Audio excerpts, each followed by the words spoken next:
J'ai dépensé 150 € pour aller à South Africa. Et voici 3 leçons que j'ai retenues. La première leçon, c'est qu'on n'a pas besoin d'avoir énormément d'argent pour se lancer dans l'immobilier en Afrique, et en particulier au Cameroun. Djemou, le fondateur de l'entreprise Djemou BTP, a mentionné lors de l'événement qu'avec un peu moins de 10 000 €, il est possible de construire sa maison, ou du moins de construire un bien immobilier en Afrique. Donc clairement, l'argent n'est pas le facteur le plus important. Peu importe le type de somme que vous avez, il est possible d'investir dans l'immobilier, de construire un bien immobilier en Afrique. Le facteur le plus prépondérant résidera dans le type de bien que vous voulez construire, que vous voulez sortir de la terre. En fait, ça dépend également du standing, du niveau de qualité, du niveau de finition que vous souhaitez. Avec moins de 10 000 €, avec un budget de moins de 10 000 €, et si vous voulez construire un bien immobilier, alors c'est possible. Clairement, là, il sera beaucoup plus éventuel que vous partez sur un bien immobilier de bas standing. Donc, plus vous avez un capital élevé, alors plus vous pouvez vous permettre d'augmenter le niveau de standing. Là, c'est pour la branche de construction dans le secteur de l'immobilier. Mais bien évidemment, il n'y a pas que la construction. On peut également faire de la promotion immobilière. Et Philippe Simo, d'investir au pays, il a mentionné, pas besoin d'avoir de sommes astronomiques pour faire de la promotion immobilière en Afrique. Lui, il dit qu'avec 5-10 000 €, il est clairement possible d'être extrêmement rentable en Afrique. Et d'ailleurs, il y a des élèves dans son programme Back to Africa de l'édition précédente, c'est-à-dire de l'édition 2023, qui gagnent de l'argent, qui gagnent à peu près, si mes souvenirs sont bons, qui gagnent entre 1 000 et 1 500 € par mois en faisant de la promotion immobilière. Ils ont démarré avec un budget avoisinant les 5 000 €. Si ma mémoire est bonne. Le système consiste tout simplement à faire de la sous-location immobilière. Contrairement ici en Occident, où dans certains pays, la sous-location est clairement interdite. En Afrique, cela est autorisé. Il suffit juste d'aller voir le bailleur, d'aller voir le propriétaire et de signer avec lui un deal en béton, de manière à ce que plus tard, il ne puisse pas se retourner contre vous. Et Philippe Simo, d'investir au pays, a mentionné qu'il est préférable d'avoir un bail de longue durée, de 5 à 10 ans avec le propriétaire. Et ici, je souligne, je martèle qu'il va falloir avoir un contrat en béton avec le propriétaire. Donc, comme je disais, il faudrait que le bail soit de longue durée, 5 à 10 années, de manière à ce que vous puissiez réaliser des travaux et commencer à générer des revenus avec ce bien immobilier qui ne vous appartient pas. Tout simplement parce que vous avez fait de la sous-location immobilière. Donc, vous avez loué un appartement ou bien vous avez loué un bien immobilier chez un propriétaire. Maintenant, vous avez le contrat de location. Maintenant, au lieu de résider dans le bien immobilier en question, ce que vous faites, c'est que vous sous-louez. Donc, vous, à votre tour, vous êtes aux yeux de votre client, aux yeux de votre locataire, c'est vous le propriétaire de l'immeuble. Donc ici, clairement, c'est un peu comme du e-commerce. Voilà, c'est du e-commerce immobilier. C'est clairement ça. Il y a le propriétaire, comme peut appeler, si on fait un parallèle avec l'e-commerce, avec le dropshipping, pour être beaucoup plus précis. Il y a le propriétaire qui est le fournisseur en dropshipping. Il y a le propriétaire. C'est vous seul qui savez que c'est lui le propriétaire. Votre client, qui est votre locataire, n'a aucune idée du fournisseur, n'a aucune idée du véritable propriétaire du bien immobilier. Donc, tout ce que vous avez à faire, c'est de partir voir le propriétaire, donc de partir voir la personne qui a le bien immobilier en faisant un parallèle avec le dropshipping. C'est partir voir le fournisseur de la personne qui détient le produit. Vous signez un contrat avec le propriétaire et ensuite vous sous-louez le bien immobilier. Bon, ici, je ne maîtrisais pas clairement exactement comment ça marche parce qu'il est allé beaucoup plus en détail et en profondeur dans sa masterclass et malheureusement je n'avais pas assez de ressources financières pour assister à sa masterclass. D'ailleurs, l'un de mes grands regrets lors de l'événement Back to Africa parce que je n'ai assisté à aucune masterclass. Tout ce que j'ai fait, c'est juste payer mon billet de 150 € pour assister à l'événement. Donc je ne pourrais pas vous en parler en profondeur de cette manière de faire la promotion immobilière. Mais tout ce que je peux vous dire, c'est que ça semble être un système très, très intéressant. Surtout, on n'a pas besoin de mobiliser énormément d'argent pour se lancer. Juste faire de la sous-location. Juste prendre un bien immobilier, le louer, et ensuite vous, à votre tour, faire des travaux et ajouter votre prix de manière à générer des marges. Et ici, l'élément le plus important, c'est d'avoir un contrat en béton avec votre propriétaire et de préférence signer un bail de longue durée de manière à pouvoir réaliser des travaux et de manière également à avoir le temps de générer assez d'argent avec votre bien immobilier qui d'ailleurs ne vous appartient pas. La deuxième leçon que j'ai apprise vient de Matt Karim, une experte dans l'e-commerce. Elle a révélé que l'e-commerce est actuellement une très grosse opportunité. Donc, il faudrait surfer sur la vague de l'e-commerce en Afrique.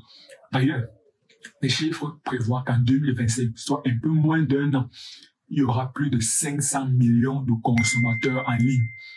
Ça, c'est clairement une très grosse opportunité. Donc, il y aura plus d'1 milliard de personnes qui voudront acheter des produits en ligne. Et actuellement, les pays leaders en e-commerce sont la Côte d'Ivoire, le Maroc, l'Afrique du Sud, le Nigeria et d'autres pays dont j'ai oublié. La Tunisie également. Et les niches les plus rentables sont la niche des vêtements, la niche des chaussures, la niche de l'électronique, la niche de l'alimentation, la niche de la cosmétique. Clairement, ça, c'est une très grosse opportunité. Mais malheureusement également, je n'ai pas pu assister à sa masterclass durant laquelle elle est allée beaucoup plus en profondeur et en détail pour montrer réellement comment se lancer de manière beaucoup plus efficace dans ce secteur qu'est l'e-commerce en Afrique. Tout simplement parce que je n'avais pas assez de ressources financières pour assister à sa masterclass. Donc, je ne peux pas vous en dire davantage. Tout ce que moi j'ai retenu concernant l'e-commerce en Afrique, c'est que c'est une opportunité très rentable actuellement, surtout lorsqu'on connaît qu'en 2025, soit un peu moins d'un an, il y aura plus de 500 millions de consommateurs en ligne. Donc là, c'est un game changer. La troisième chose que j'ai retenue de Back to Africa de cette édition était de savoir s'il faudrait s'endetter, s'il faudrait prendre un crédit à la banque afin de lancer son activité au pays ou bien en Afrique. En fait, ici, il s'agissait beaucoup plus d'un débat, d'une confrontation d'idées entre M. Bertin Tchoufou, mentor et grand industriel camerounais, entre M. Stanislas Zézé, qui est un analyste financier et également fondateur de l'entreprise Bloomfield, il me semble. Le troisième intervenant était M. Jean-Claude Tshipama, un banquier en RDC, République démocratique du Congo. En fait, chacun avait son point de vue, chacun avait son opinion. Monsieur Bertin Tchoufou, industriel camerounais et mentor de Philippe Sévaux au pays, lui, il soutenait l'idée qu'il est obligatoire de prendre un crédit lorsqu'on veut développer son activité au pays ou bien en Afrique de manière beaucoup plus globale. Et monsieur Stanislas Zézé, lui, soutenait l'idée selon laquelle il faudrait aller sur fonds propres. Avant de prendre un crédit à la banque, il faudrait au préalable réfléchir à plusieurs fois qu'il ne faudrait prendre un crédit à la banque uniquement lorsque cela est obligatoire. Donc, lorsque vous n'avez aucune autre solution, c'est là qu'il faudrait prendre un crédit à la banque. Tout simplement parce que les banques ne financent pas l'amorçage. Ça veut dire que lorsque votre projet vient de naître, clairement, il y a énormément de risques. En fait, la banque ne prend pas trop de risques. La banque intervient uniquement lorsque vous, en tant qu'entrepreneur, vous avez démontré que votre activité est rentable.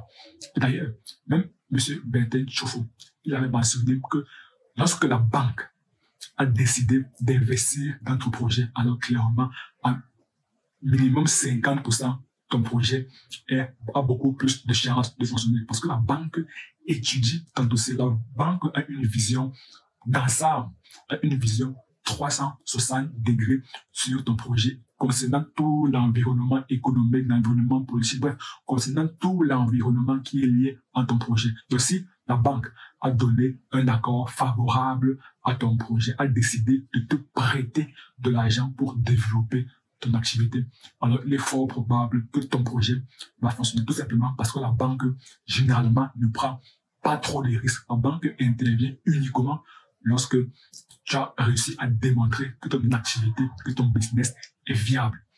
Le troisième intervenant, à savoir M. Jean-Claude Tshipama, lui qui est un banquier, a soutenu l'idée selon laquelle les banquiers sont des amis, ou du moins devraient être des amis des entrepreneurs. Parce qu'un entrepreneur, bien évidemment, s'il souhaite croître, s'il souhaite scaler son activité, alors clairement, il aura besoin nécessairement d'avoir de l'argent. Et très peu de personnes peuvent disposer des sommes dont dispose la banque. La banque devrait être un allié incontournable à tout entrepreneur qui souhaite amener son business à une autre dimension. Mon avis, c'est que les trois ont raison. C'est moi que les trois ont exprimé les choses de manière différente. Mais sinon, clairement, selon moi, je ne suis pas encore entrepreneur. Donc, ce que je veux dire là, c'est à prendre avec des pincettes. Et ce n'est que mon avis. Ce n'est que mon opinion. En mon humble avis, les trois ont raison. Pourquoi? Parce qu'un entrepreneur, s'il veut que son business croît, s'il veut amener son business à un autre niveau, alors clairement, il aura besoin de financement. Et ce ne sont pas des personnes lambda qui peuvent avoir tout le financement dont un entrepreneur aura besoin. Donc, tout ce qu'il doit faire, c'est aller voir la banque. Et où est-ce que la banque prend de l'argent? La banque collecte de l'argent via l'épargne des personnes. Donc, lorsque vous et moi épargnons de l'argent, on le met sur un compte épargne. Tout ce que la banque fait, la banque prend donc cet argent, le met à disposition de l'entrepreneur qui a besoin de financement, applique un taux d'intérêt de manière à ce qu'il puisse également être rentable. Parce que la banque, n'oublions pas une chose primordiale, la banque est une entreprise. Et le but de toute entreprise, c'est d'être rentable. La banque également doit être rentable. Donc, elle prend l'argent des personnes, elle le met à la disposition des entreprises, des entrepreneurs qui ont besoin de financement et applique donc un taux d'intérêt qui est supérieur à l'inflation de manière à ce qu'elle puisse générer une marge. Et avec cela, elle peut maintenant remettre de l'argent des personnes qui ont épargné leur argent. En fait, clairement, c'est ça. La banque doit être rentable. Et lorsqu'un entrepreneur comprend cela, il comprend qu'en réalité, même s'il n'est pas ami avec le banquier, il a besoin du banquier. D'ailleurs, M. Chofo avait dit que l'entrepreneur, il aura besoin de toutes les personnes, tous les intervenants de l'écosystème du monde des affaires. Il aura besoin des personnes qui gèrent les impôts. Il aura besoin du banquier. Bref, il aura besoin de tout le monde. Même s'ils ne sont pas amis, ils doivent cheminer ensemble. Et selon moi, ça c'est ma propre opinion. Un entrepreneur doit avoir dans son cercle un banquier. Parce que tout simplement, il doit comprendre les mécanismes bancaires. Et il doit également savoir que lui, en tant qu'entrepreneur, bien évidemment, il souhaite gagner de l'argent, il souhaite être rentable. Et il doit également comprendre que le banquier doit également être rentable. En fait, tout simplement, c'est que toutes les parties qui gravitent autour d'un business, d'un entrepreneur, doivent être rentables. Parce que toutes les parties sont des entreprises. Et le but de toute entreprise, ça je le répète pour la millième fois, le but de toute entreprise, c'est d'être rentable. Donc clairement, ce sont des partenariats win-win-win. Tout le monde doit être gagnant pour que l'entreprise puisse également être gagnante. Et comme les banques ne financent pas l'amorçage dans la période durant laquelle votre activité vient de naître et que vous devez démontrer que votre business est viable, alors clairement, vous devez aller sur fonds propres. Vous devez avoir du gros capital. C'est la raison pour laquelle, pour investir au pays, il va falloir avoir un minimum de capital. Et selon moi, la meilleure manière de collecter rapidement du capital est de se lancer dans les business en ligne. Car en réalité, il existe 4 piliers d'enrichissement, à savoir la bourse. La bourse ne peut pas être considérée comme un business à proprement parler. Il y a également l'immobilier. Il y a également les business physiques. Et le dernier pilier, ce sont les business en ligne. La particularité avec les business en ligne, c'est que comme il s'agit de produits ou bien de services digitaux, alors les coûts de production, les coûts de livraison, toutes les charges liées à la fabrication du produit ou bien du service sont extrêmement faibles. Et le chiffre d'affaires est élevé. Donc, clairement, la marge, la différence entre le chiffre d'affaires et charge est extrêmement élevée. Donc, les bénéfices, vous pouvez rapidement collecter de l'argent via des business en ligne. Et si vous voulez savoir, selon moi, le meilleur business en ligne à démarrer. Cliquez juste la vidéo qui apparaît à l'écran. Et moi, je vous retrouve tout de suite de l'autre côté. À très bientôt.